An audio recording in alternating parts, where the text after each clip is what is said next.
My name is Ryan Paul, and I teach history here at SUU, and I'm the director of APEX. On behalf of myself and the APEX team, Sophie Javage and Evan Miller, I want to welcome you to Javon Johnson's Selected Poems. I would also like to thank the Eccles Foundation, the Provost Office, and the History, Sociology, and Anthropology Department for making this event possible. I would like to remind you that today's conversation will continue this afternoon at 3 p.m. on Thunder 91.1 and on the Apex Radio Hour podcast. Dr. Javon Johnson received a PhD in Performance Studies with concentrations in Gender Studies and African American Studies from Northwestern University, and currently he is an Associate Professor and Director of African American and African Diaspora Studies at the University of Nevada, Las Vegas. Johnson has written and published several books and pieces of literature, including Killing Poetry, Blackness and the Making of Slam and Spoken Word Communities, The End of Chirac, a literary mixtape, and his most recent and first book of poems, Ain't Never Not Been Black.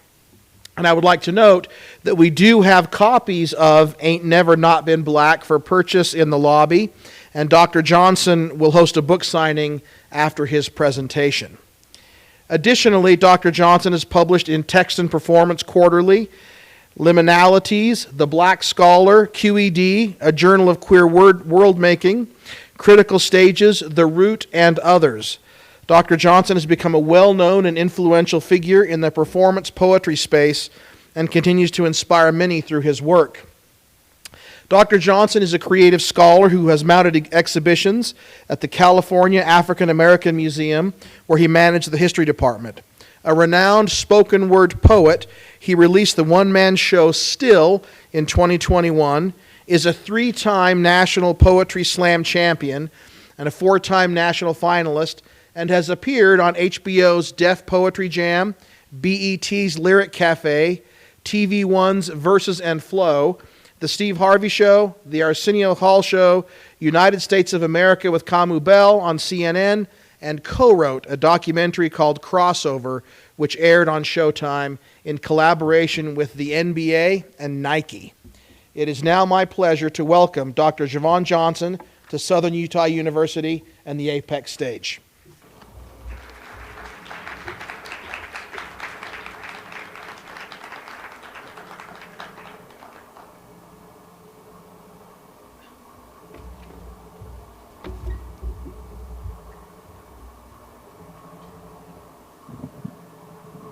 How y'all doing? Okay, that was like 3 people. And I see more than 3 people. I'm not a math person, but I'm assuming there's more than 3 people in here. How y'all doing? Y'all good? Y'all all right?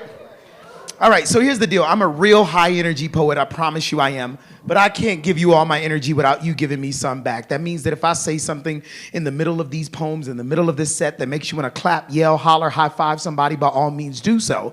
I am saying it's Thursday. It's Thursday, yes? It is Thursday. Let's have a good time. Is that all right? So in order for us to do that, I need a lot more energy from y'all. We're going to fill this space up a little bit. How y'all doing? I think we can do a little better than that. I'm not going to stop until we do a bit better than that. This is probably the teacher in me. I'm just not going to stop. How y'all doing? Y'all all right? Okay, that was much better. We're going to start off with a few poems. I'm probably going to take this sweater off because I'm going to get hot at some point. I just am not built for the cold very well. But it's been beautiful here so far. I've been hosted wonderfully by your fellow Thunderbirds. So thank y'all for that. I'm going to jump in. I'm going to start. So I have a 2.5-year-old who is going on 37, and she's utterly phenomenal and changed my world in every way imaginable. I knew I didn't want to have children early. I knew I wanted a kid. Now it's like a kid because they're expensive, but that's another story for another day. But I knew I wanted them, just didn't want them early.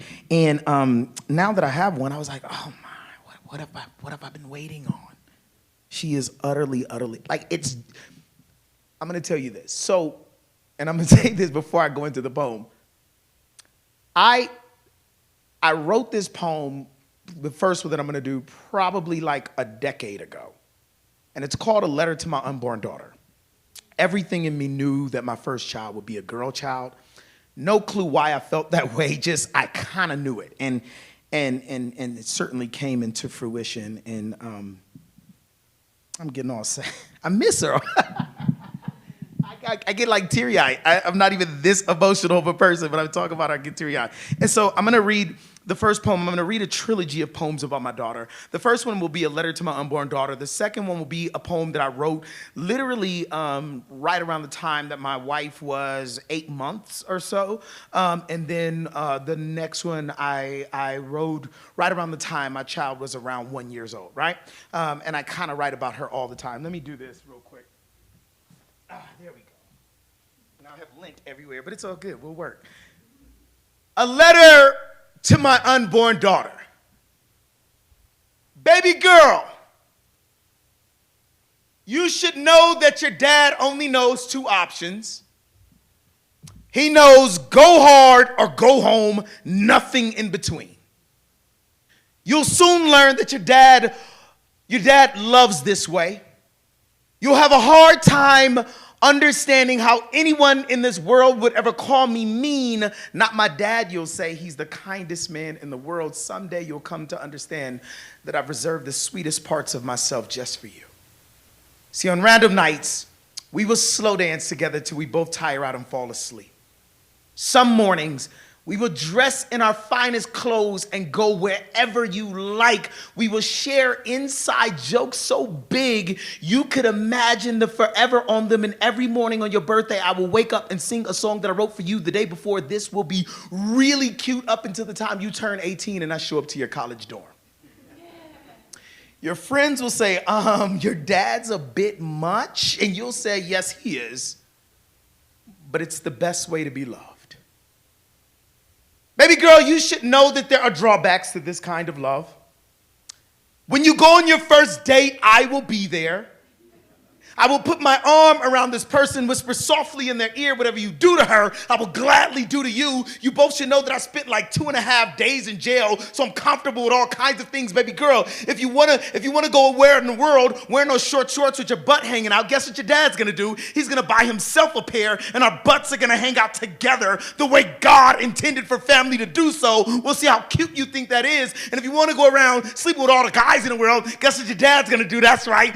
Okay, listen, baby girl, a few things. First things first. Dad took this to a place that made us both uncomfortable, and for that, he's very sorry. Second, Dad's not gonna sleep with a bunch of guys in the world. There's nothing wrong. See, when two people love each other, baby girl, the way your mother and I do, and honestly, some people do it, and it's not even about love. You know what, go talk to your mother about this. I never wanted to have this conversation with you in the first place. 3, baby girl, Daddy understands the problems with slut shaming. Knows too well the issue with men calling women out of their name is about their own insecurities. It's about men who do not want women to own their own bodies, and your dad wants you to own your own body. I want you to know what it's like to live life as if humans were made to jump out of airplanes without parachutes. I want you to be everything you need to be in this world. Be a rolling ball of butcher knives. Be a wild trigger pistol with no safety. Be a bad mother. Learn how to say yes and mean it. Learn how to say no and mean it. Be as loud as the day you were born and mean it. I cannot wait to sing the first song to you. Look who's just born, screaming like a crazy horn. And I don't even know what that means. Thank you.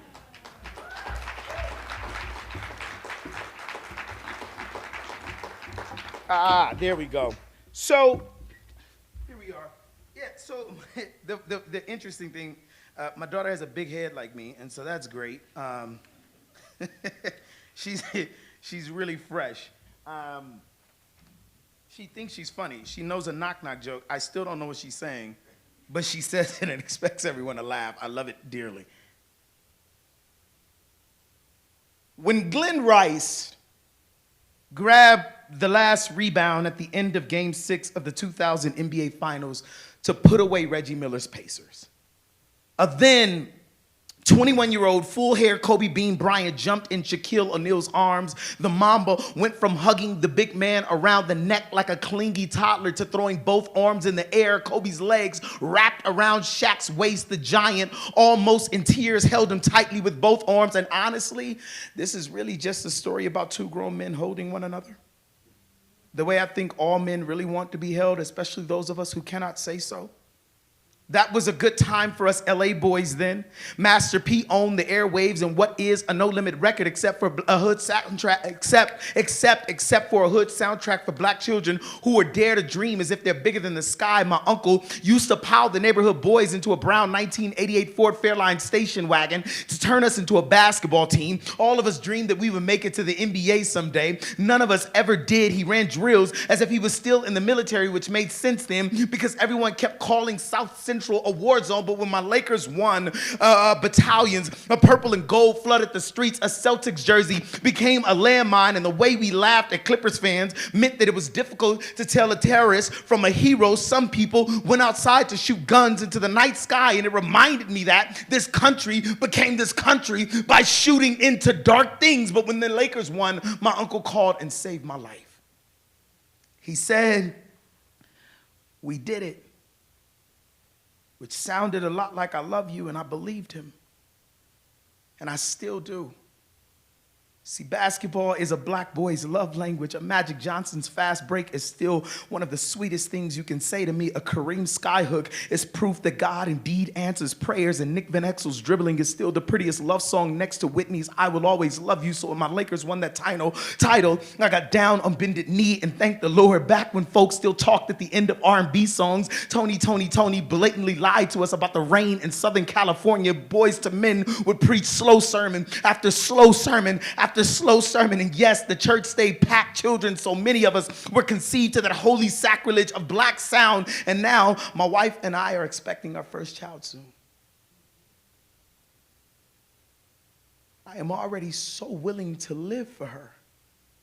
This tiny human I have yet to meet, and that does not make me a good father. It only means I've barely established a baseline, a low bar indeed, but isn't that what did my father in? The drinking? How he searched for the gospel of Paul in nearly every well. And I wish I could tell you more about him, but I choose to make my memory of him foggy. And isn't that what did Kobe Bryant in? The weather, the crash, and I think of his death and how it allows many of us to only remember the good of him. And I think, or maybe even I wish, or even sometimes I hope that my father had died a long time ago. Not because I want him dead, but because I really only want to remember the good of him. And this is really just a story of two grown men who've never held each other, who can't ever remember sharing a love language. Towards the end of her life, my father's mother began to lose her memory, her mind, the San Andreas fault line, and her face would crumble whenever she could not remember my name. One time, instead of admitting memory loss, she made up a story about how we had dinner just to soothe my breaking heart. We both knew the truth. We both played along anyway. And I'm still unsure of who benefited more, but I think of family this way. I imagine our baby to be an earthquake of a child. Hopefully she will know exactly how to erupt, how to rumble, how to crack foundation. Hopefully she will have an attitude like her great-grandmother's cooking, too much spice for most people to stomach, but we like it that way. And she'll tell you that breaking ground is the only way to build mountains. And I worry that I won't be a good enough father for her. Unworthy of a girl child born in a pandemic, and how that breaks me open, the rupture, the lack of control. And I worry no matter how hard I try, someday there might be a mountain between her and I, the same one that refused to remove from my father. I worry that I might become him, that she'll run from home the same way I did, and I still miss my city. Maybe she'll love Los Angeles the way that I do. Maybe we'll hold one another forever, tightly, like memories, always ours, until they are not.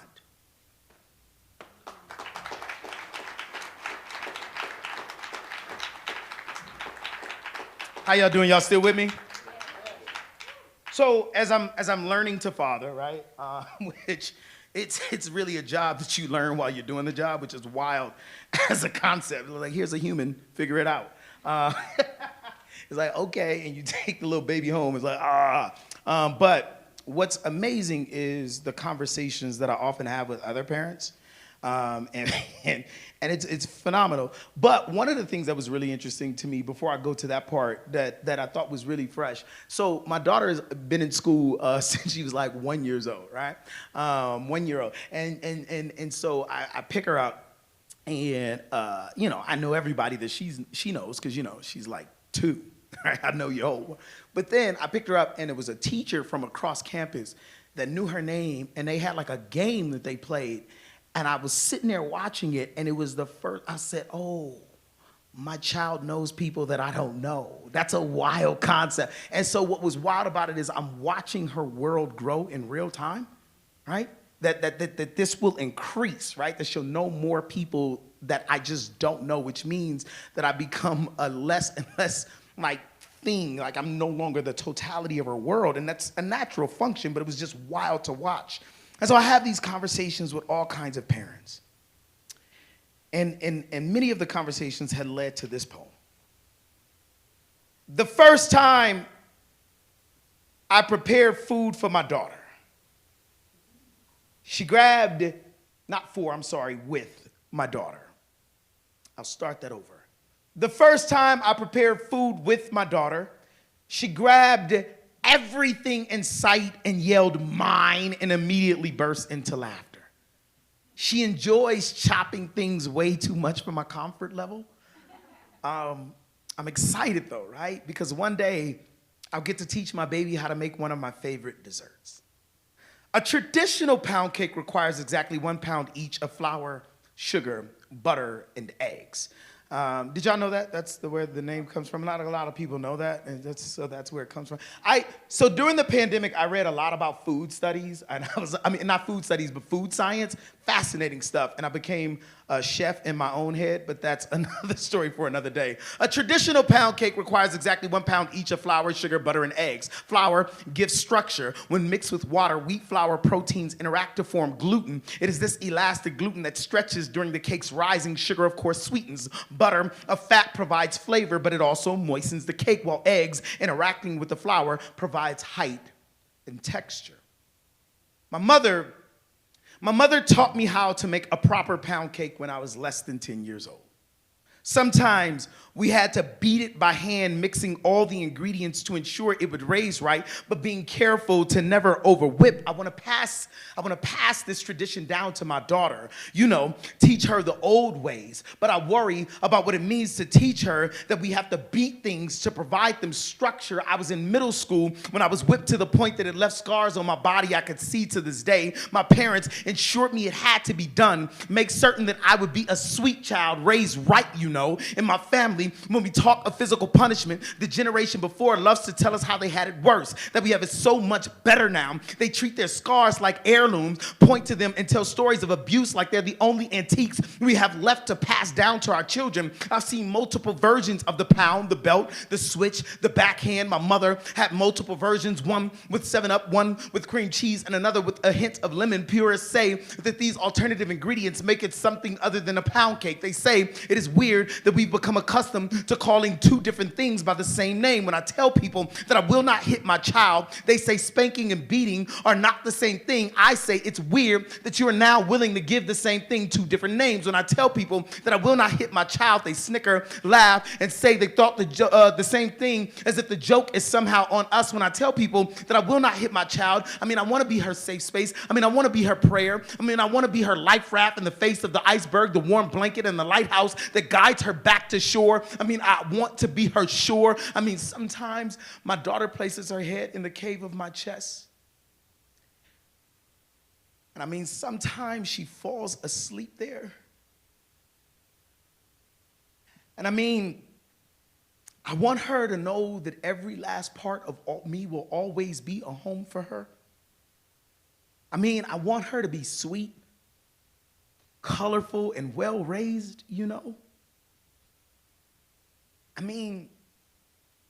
I want to find a way of making the cake without beating it?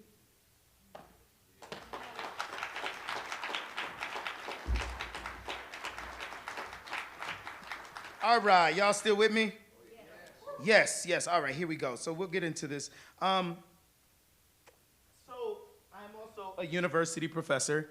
I do quite a few things, but I'm also a university professor. I actually really love teaching. It's a very interesting thing. I'm going to do, so I teach a lot of courses. I teach a lot of courses that I get to create, right? And so, one time I taught a course called Mayweather, Money and Masculinity, right? Where I use the life and sort of career of Floyd Mayweather to discuss capitalism, racism, issues of sports and all of this stuff, to really dig into it. I've taught courses on sexuality and gender, right? I taught a course around race and policing just last year. I get to teach pretty much a lot of things. And every now and then I get to teach a writing course, right? And writing is an interesting thing, right? Because writing is a process where you place sentences in a proper sequence. Right? Whenever a single sentence is read aloud, it should be easily comprehensible. Clear and concise sentences are almost always preferable. Example, Javon smiles. See? Javon is the proper noun in that sentence, but can be easily replaced by the noun boy. Smiles is the action verb. It does something in the world. If you want to get fancy and color that sentence up, throw in an adjective just before the noun. Adverbs, on the other hand, should always follow the verb in which they're used to describe. Example, the black boy smiles largely. See? It should be noted that in this poem, the black boy is the sentence, not the sentenced. In this poem, the black boy should not be a lesson in court construction or how the judicial system railroads black families. In this poem, the black boy is the sentence, the object. The object lesson here being is that our courts construct their sentences opposite grammatical law. It is incorrect for a judge to state, I'm going to go with the state's recommendation and sentence you to X amount of years. Rather, whenever we consider an event that have occurred to be unfinished and could therefore always happen again, we should use perfect present tense conjugation. In this way, the judge might better state the state has been recommending and been sentencing the black boy for years. I used to think, y'all, I wanted to conquer the world. Like any other mediocre person, I thought my life too worthy of a state-sanctioned monument. Believed in the American dream and blind justice. Years ago, I testified in court as a character witness for a friend because I thought all my fancy degrees would matter. The judge gave him a decade for a felony he likely did not commit. But even if he did, what exactly does that sentence say? What exactly does that sentence mean? His mother wept uncontrollably. The court became a musty Klan's robe before they took him away. He turned to us shackled, but the black boy could not smile. The black boy could not smile. The black boy could not. And isn't that a proper sentence too? Clear, concise, yet somehow still too long, like the sentences black folk are always given. However, it is incorrect to say that the black boy was jailed. It is passive. It lacks a subject. Who jailed the black boy? The racist system jailed him harshly. See the placement of the adjective, noun, verb, and adverb. See who's doing the action here. See, no mention of the black girl, how easily she is erased. See exactly how we are taught to construct proper sentences.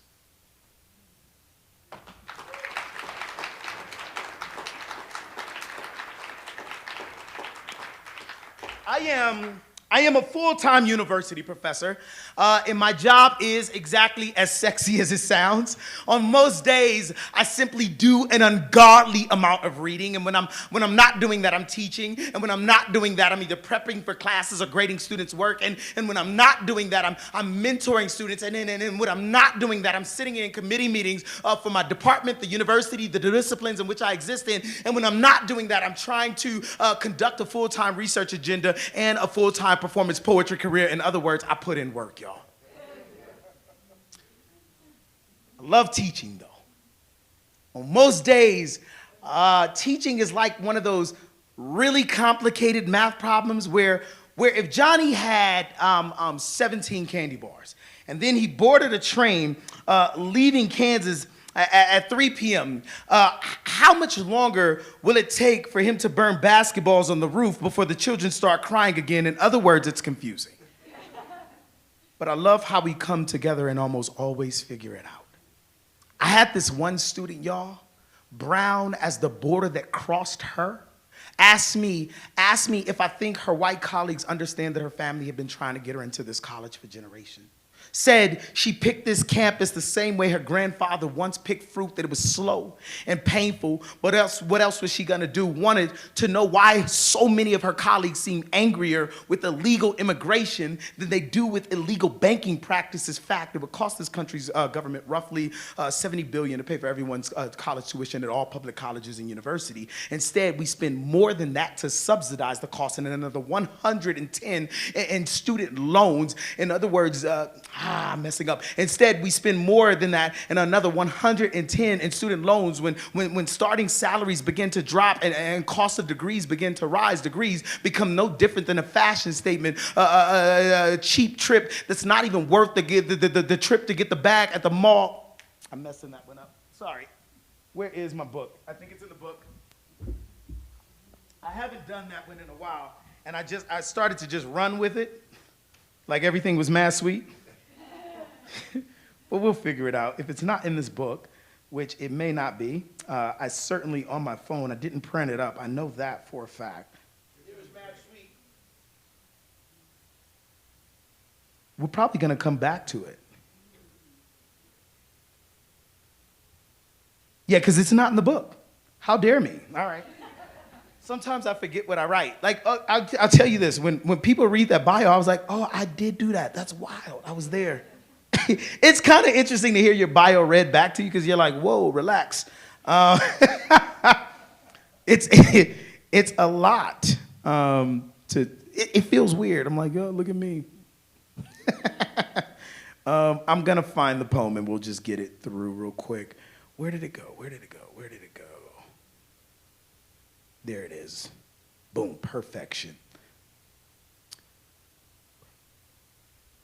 Yep. We spoke of why so many of her colleagues seemed angrier with illegal banking practices than they do with illegal immigration. Fact, it would cost this country's government roughly $70 billion to pay for everyone's tuition at all public colleges and universities. Instead, they spend that to subsidize the cost and another 110 on student loans when tuition is steadily rising and starting salaries are dropping for recent graduate degrees are no different than your designer bag, a cheap fashion statement, not even worth a trip to the mall. No one ever tells you that you have to drown in debt in hopes of making it to the shore, that the loan system is a lot like Alcatraz, like Rikers Island, like getting screwed by the guards. Don't even have the decency to pretend to look the other way. The difference between student debtors and prisoners is that students are taught to think they're on the outside of the bars. What kind of world do we live in where it's okay to bail out banks who are too big to fail, even though they bank on the failure of students? What world do we live in where, as a college professor, I too struggle to pay back student loans? It's like I learned nothing from Biggie. It's like I'm getting high on my own supply. It's like I'm selling crack to pay down my own crack debt, but I am the American dream, all shiny and bright lights, beautiful, like pulled up bootstraps. Some days I feel like a wolf in sheep clothing.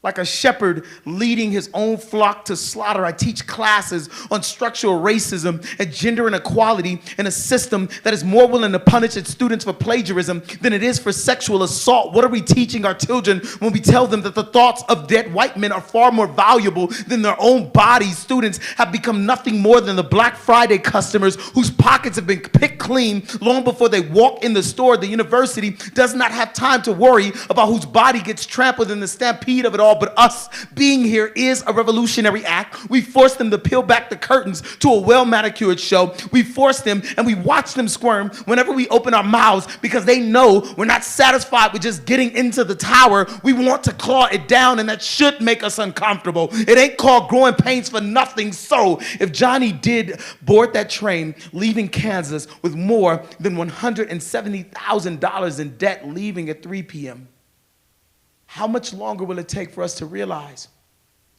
that if he actually burned balls, it would still make more sense than all of this?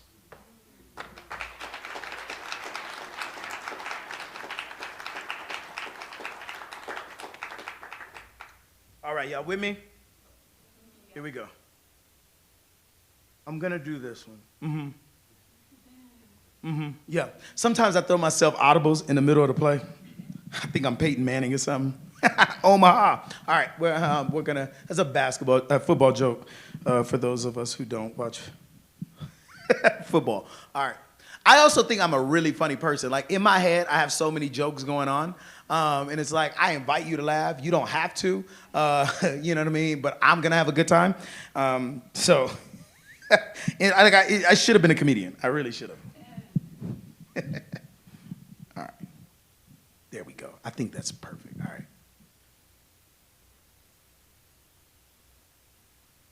When the cancer comes, experts will gather. They will say things like, I'm afraid there's bad news. This is not a death sentence. People live long lives. We are doing everything we can, but there is not an exact science to this. You will likely hear bad news. You will likely hear this is a death sentence. You will likely think to yourself, humans are everything, but not this. Cancer is when the abnormal cells grow and spread very quickly. Sometimes these abnormal cells break apart and are clumped together, causing tumors. Sometimes those cancer cells break apart, forming new tumors and new bad areas in the body. And this is the best definition of gentrification that I have. I live in Oakland, where they are tearing down old black buildings. I live in Oakland, where they are tearing down old black. Sorry. This one is in the book.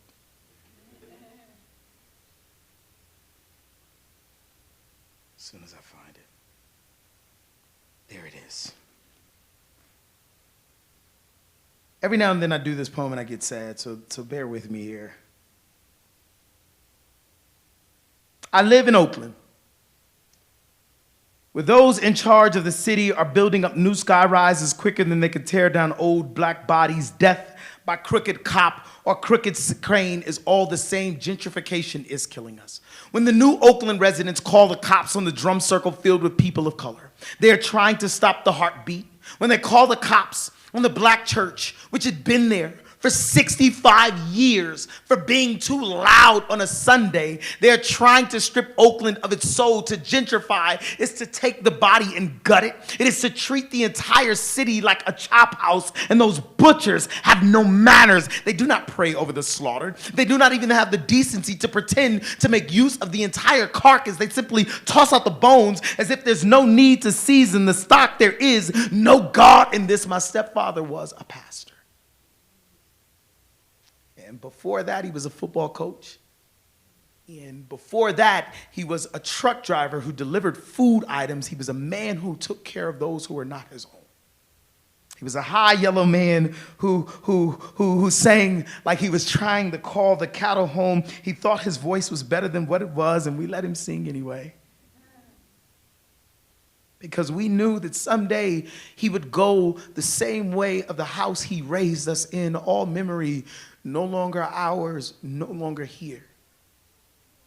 When my mother called me to tell me of his lymphoma, and he only has a few months left to live, for some odd reason, I immediately thought of the newly built mixed income high rise just up the street. I thought to myself that the city does not care about the lower income families that cannot afford the $5 cup of coffee or to shop at the Whole Foods. The cancer does not care that the body will not be whole again or that the body has a family. The city does not care about black families, that the only place that we have made to call home will be made to feel strange and foreign and out of place, that at this rate we will have to lower our dead into the very grounds they could not afford to live on. At some point, mixed income housing only prolongs the inevitable, and this is the best definition of chemotherapy that I have. Meanwhile, my stepfather passed, and no one seemed to ask the important questions like how did we get here, and why is the body eating itself alive, and where did the God go in all of this? I am a broken prayer in a burned down church house. Without him, I never would have made it, which is to say I am black and I am scared, and this is exactly what the cancer does. When I played football for him, and we lost our semifinal game, and I made my fist into two small wrecking ball waiting for any new project to get into, he said, I know this one hurts. Cry it out if you have to.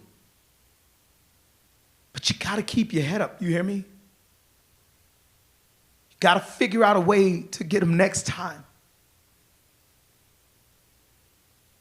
He is everything I know about gentrification. He is everything I can tell you about what happens when the cancer comes.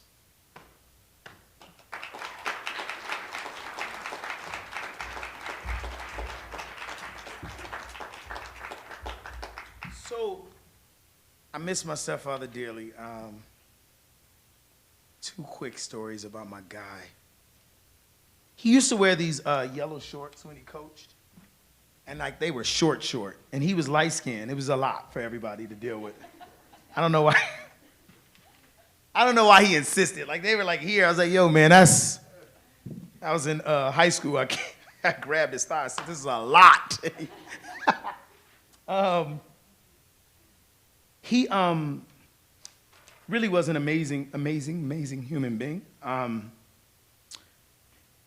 When he was passing and we all went into the room, and he talked to us collectively, and he was like, I took some money out. I took a life insurance policy out, not money, sorry. And he was like, it's not a lot to split between all of you, but, I want to make sure y'all have something. Do something really smart with the money. And of course, we're crying. My dad's about to die. You know what I mean? And we're in tears.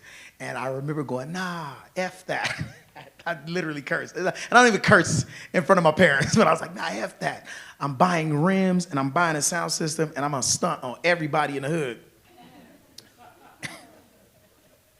And for a moment, we all laughed. And then he brought me back, and he spoke to each of us individually. And he said some things to me that I still have yet to share with anybody. Probably will share with my child one day, I don't know. But the thing I do share that he said, he was like, he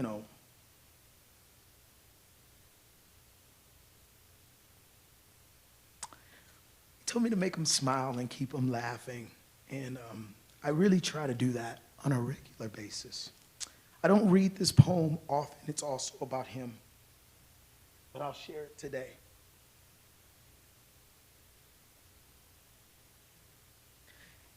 It was 1993 when our house burned to the ground. I remember my stepfather running up the stairs yelling, "Get up, the house is on fire." I woke up, rolled over, and told him to relax. This is a true story. I was like, yo, you gotta relax. I was like early in the morning. I was tired. Relax, bro. He responded, boy, get the F up and get out. I got up immediately. The moral of the story is get up. There is no deeper meaning to that. I grabbed one of my football trophies on the way out. For some reason, I don't know why I had to. I grabbed the football trophy. It was like, that was my heirloom at the time. I don't know.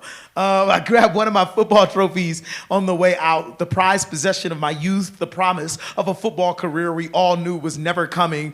It was an Iron Man award meant to represent how tough a boy I was, the kind of man I would become, all iron. A crumbling house does not scare me. I remember my stepfather screaming at my panicked mother to back out the driveway before the second story of the house collapsed on the car filled with me and three of my siblings, while while he and my stepbrother held limp garden hoses trying desperately to fight off the inevitable. I wonder if there's a better metaphor about black manhood in that. In my family, we talk a lot about the house that was and the house that will be, but we rarely speak of the one that is. Whenever I'm home, I sleep in the room where my stepfather took his last breath. There is something unnerving and comforting about that fact. There is a closet full of his suits and ties that we haven't opened since his funeral. There is poetry in there somewhere, but I am not brave enough to figure out exactly what it is. We keep saying that we have to go through it someday, but someday has been more than a year now. The difference between a home and a coffin is the amount of sleep you spend in them.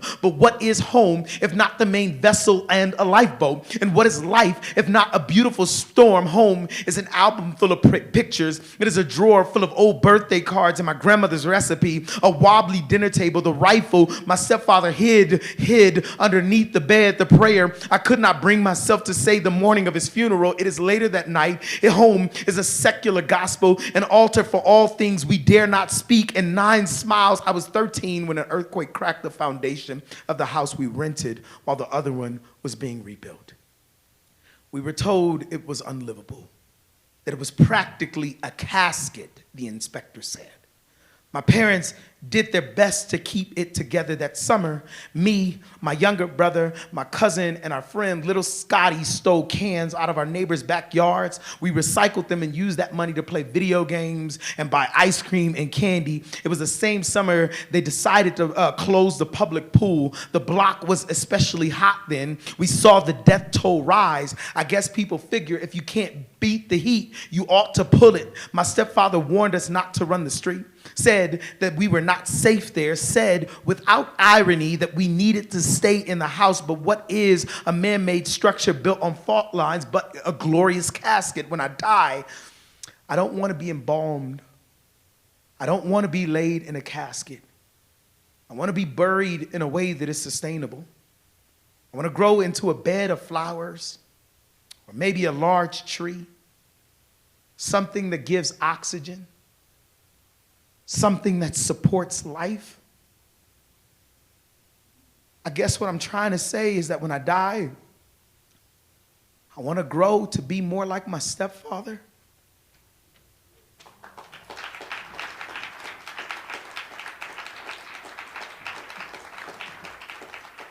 All right, we got a few more minutes for some poems. I'm gonna do these. I think I'm gonna do these two.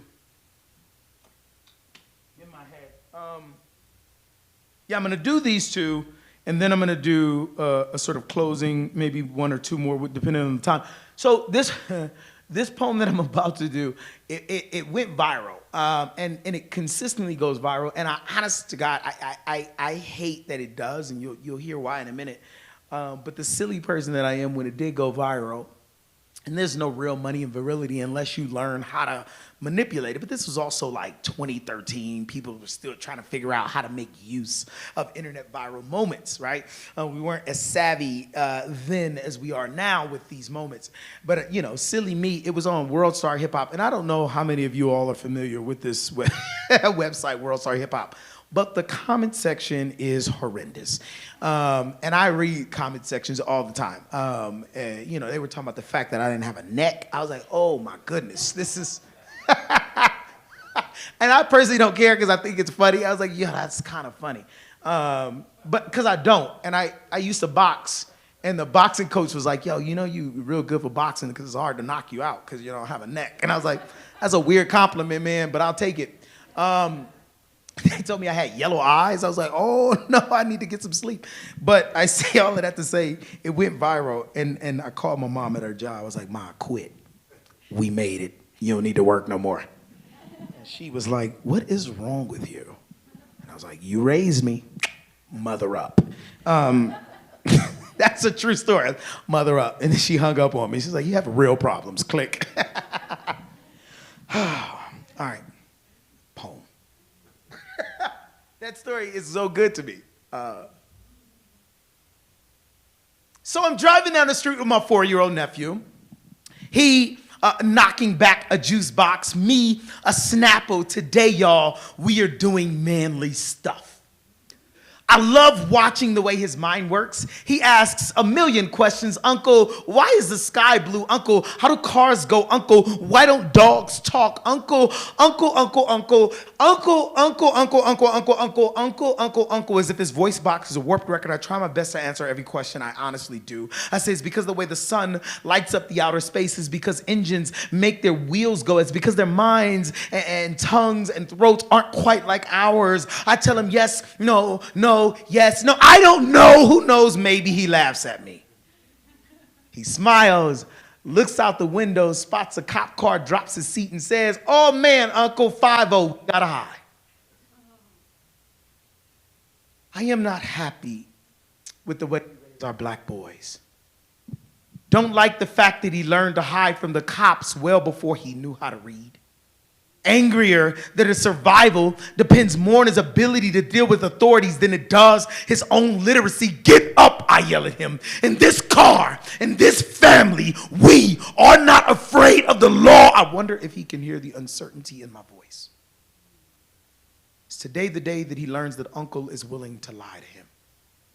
That I'm more human than I am hero. We both know the truth is far more complex than do not hide. We both know too many black boys who disappear, names lost. Know too many Oscar Grants, Abner Louimas, and Amadou Diallos. Know too many Sean Bells and Trayvon Martins. Know too well that we are the hard-boiled sons of Emmett Till. Still, we both know it is not about whether or not a shooter is racist. It's about how poor black boys are treated as problems well before we're treated as people. Where I'm from, seeing cop cars drive down the street feels a lot like low-flying planes in New York City. Routine traffic stops feel more like minefields. Any wrong move could very well mean my life. And how do I look my nephew in his apple face and tell him to be strong? We both know black boys who are murdered every day simply for standing up for themselves. I take him by the hand and I say, be strong. I tell him, be smart. I tell him, be kind and polite, to know your laws. Be aware of how quickly your hand moves to pocket for wallet or ID. Be more aware of how quickly an officer's hand moves to holster for gun. Be black, be a boy, have fun, because this world will force you to become a man far more quickly than you should ever have to need to. He lets go of my hand, but Uncle, he asks,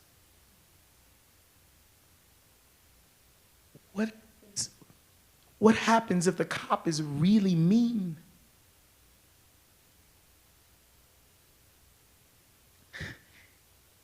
It scares me to know, that he, like so many black boys, is getting ready for a war I can't prepare him for.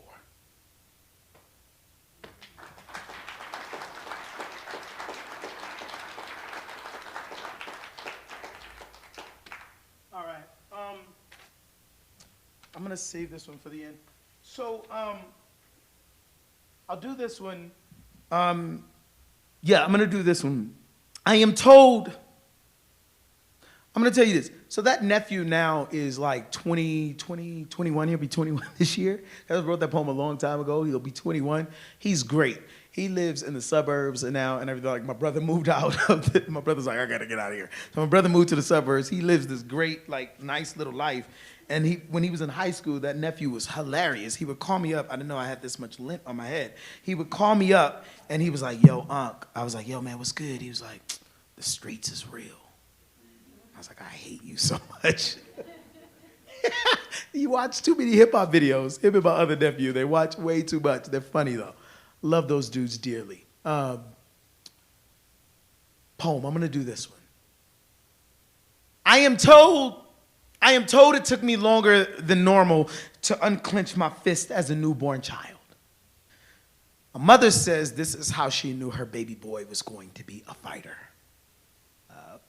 By the age of 7, I had broken a kid's arm in 2 places after my older brother had made me fight him again.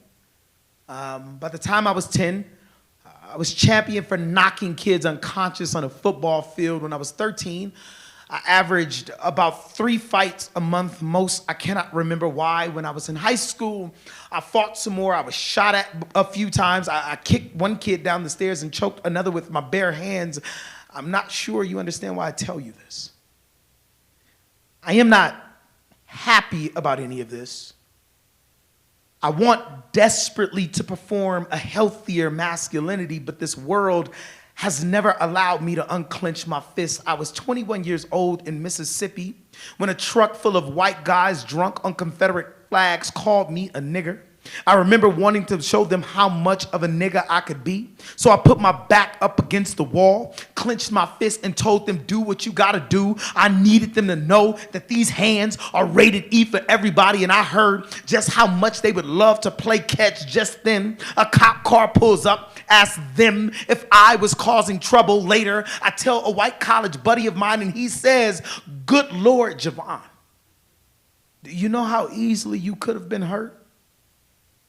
And I think to myself, ain't that just like you to remind me of all the ways I could be hurt? So I wonder, how different was my college buddy from the cops, both of them from the boys, and the boys are always around. So my uncle taught me to walk circumspectly and swing these hands like good scripture. Once he told me, and I quote, if someone ever tests you, pray, but remind him of the rapture. So I swear I'm only up here trying to do God's work. But when my niece tells me I'm the best uncle in the world, something I am absolutely certain she tells all of her uncles. I know it is not my fists, but the way they can bloom into flowers that makes her say this. To garden is to dig your hands underneath the soil and pray something beautiful springs up. They say dandelions, though commonly disregarded as weeds, are completely edible sources of vitamin A, and this teaches me that even unwanted things can be useful too. I pray someday this unwanted black boy can feel safe enough to break open for someone else's health, but I know roses have thorns because there are those who pick flowers simply because they can, and this is the difference between white masculinities and black masculinities. Some days I am a flower, others I am a shear, but every day I am vulnerable at being cracked open at the stem or labeled a weapon that must be destroyed. I was 35 when my white colleague told me my anger frightens her. I was 35 when that same white colleague told me that a white male's colleague passion inspires her. I was 35 when a white family crowded around me in a coffee shop and the son said, do you know how easily we could have you arrested? I was 35 minding my business when a white woman said, do you have to be so loud? To which I responded, do you have to be in Oakland? I was 35 ready. I was ready to break somebody wide open. I was 35 when my niece grabbed me by the face with both of her tiny hands. She said, Uncle, you're so silly. You're just always so silly. And I think I want desperately to forever be the flower, you know? Fully bloomed, no thorns.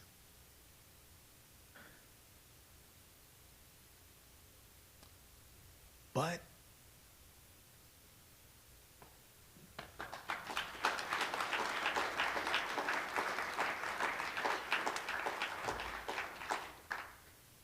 all right, so, because we're ending at 12:30, yes? So we have about 7 minutes left. Sometimes I like to answer questions. Is there like a pressing question somebody, I just really like answering questions in these moments. Is there a pressing question? If not, we don't have to, it's all good. Yes, no, maybe so? There we go, the light is out of my face now. No? Okay, it's all good. Yeah, you sure? All right, don't ask me anything else ever. No, just ever again. So I always tell people I am nothing more than a love poet. I started writing poetry in high school, and this is back in the 90s, right? I'm dating myself, right? So one of my students once said the late 1900s. I almost fought that student that day. I was like, I will fight you in the hallway today. He's like, you talking about the late 1900s? Don't make it sound like that. All right, we had cell phones. Don't do this. It was wild. And so in the late 1900s, when I was in high school, I started writing poems. What happened was, and there was a young lady who I thought was very, very pretty.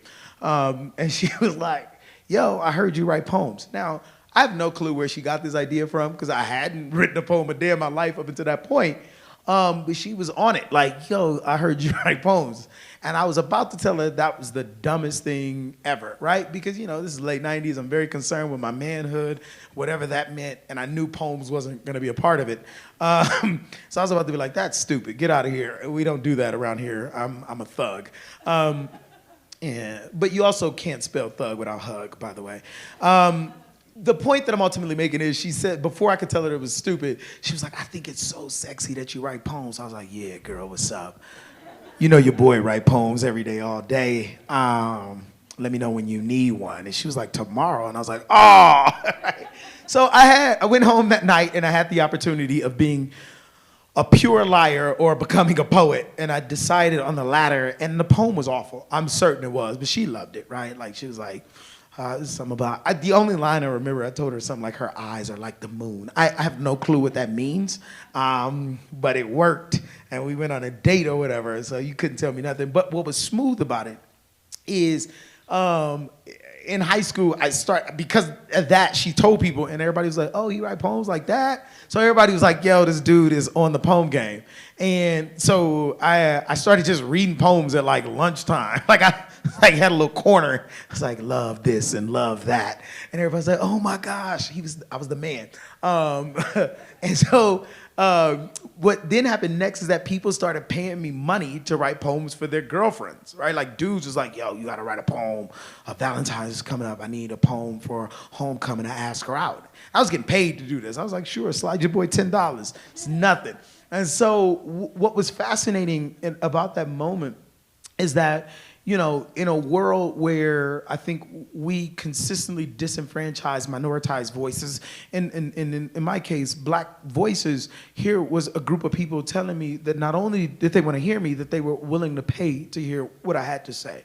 And there's a power in that. And so I began to move beyond traditional love poems, and I began to write about like things that I saw, right? So I grew up in 1980s, 1990s, South Central. So this is the height of the gang epidemic, the height of the crack epidemic. So I began to write about drugs, right? I began to write about gang violence. I began to write about police brutality. I began to write about systemic disenfranchisement. I didn't use that particular language, but I wrote about the things that I thought to be true in the world, that I saw, and that I felt to be true in my bones, that I didn't always know how to name, but I knew I needed to put a name to it because I saw it. And I always tell people, it isn't that I necessarily hate a thing so much as I love and really want the thing to be better. I have such a love for the thing to be better. And so I'm writing a love poem towards a better world. Even in my critique of this one, it's really a love for a better future, a better tomorrow. The perfect example I can give you, I have a poem that is very anti-Desert Storm 2, right? So the George W. Bush's Iraq war. And what isn't said in that poem is that my younger brother went to fight in that war. And the undergirding real truth is, I need him to come home. I don't know how to hold the family together without you. I need you to come home. And so the love is that part. So I always tell people, I write a lot of poems that are often about very serious things, very difficult topics to grapple, but I'm really nothing more than a love poet. And the truth is, it's because I love me, right? I love me enough because I love me more than that still. Because I love my mother.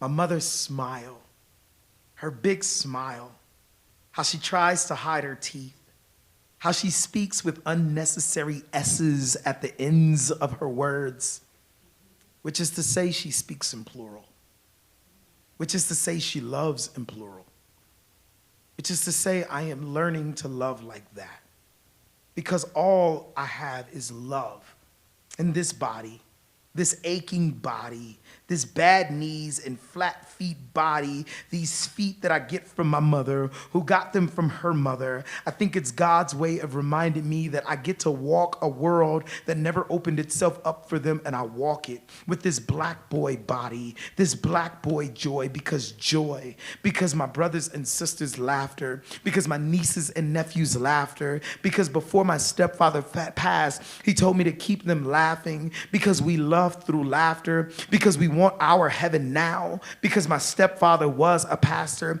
because he's no longer here, because here is a funny word, because it's so simple, yet so complex, because I'm complex, because I also hate so many things. Mushrooms, I believe, belong in the trash. Lobster is highly overrated. White meat is dry and bland. Tilapia is a myth cooked up by the man. And melons, save for the water variety, taste like cardboard. And I hate clams, mussels, and oysters. Maybe because my father loved oysters.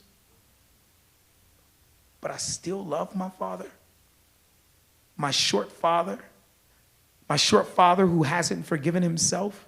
My short father who picked us up, took us to school one morning, but took us to the pier instead to eat fresh oysters because he bet all the people there that I could outread anyone, and we won the bets because we ate free that day, because he let me keep most of the money. He told me not to tell my mother, but you know I did, because he kept me, but you know I did, because it was a bit of, because I was a bit of my mama's boy, because she was all I had. My mother, who loves in plural, who loves in full, who taught me how to love, because I love so much more than I hate. I think coffee in the morning is of the gods, which reminds me of my grandmother, who drank a cup every morning, because macarons make me smile, because fried chicken, mac and cheese, greens, and peach cobbler are portable promised lands, because Brussels sprouts make me giggle, looking like baby cabbage and whatnot, because if you make me good salmon, then we go together, because I love fancy food, because I think taco trucks are sanctified, because I love the way food brings us together, the way we prepare it, and share stories while consuming it, because if I eat with you, I want to share me with you, and hopefully you with me, because the idea of us sharing fills me with unshakable joy. Because in all honesty, I just really love. Because I love you. Because I love us. Thank y'all for having me. Y'all have been beautiful.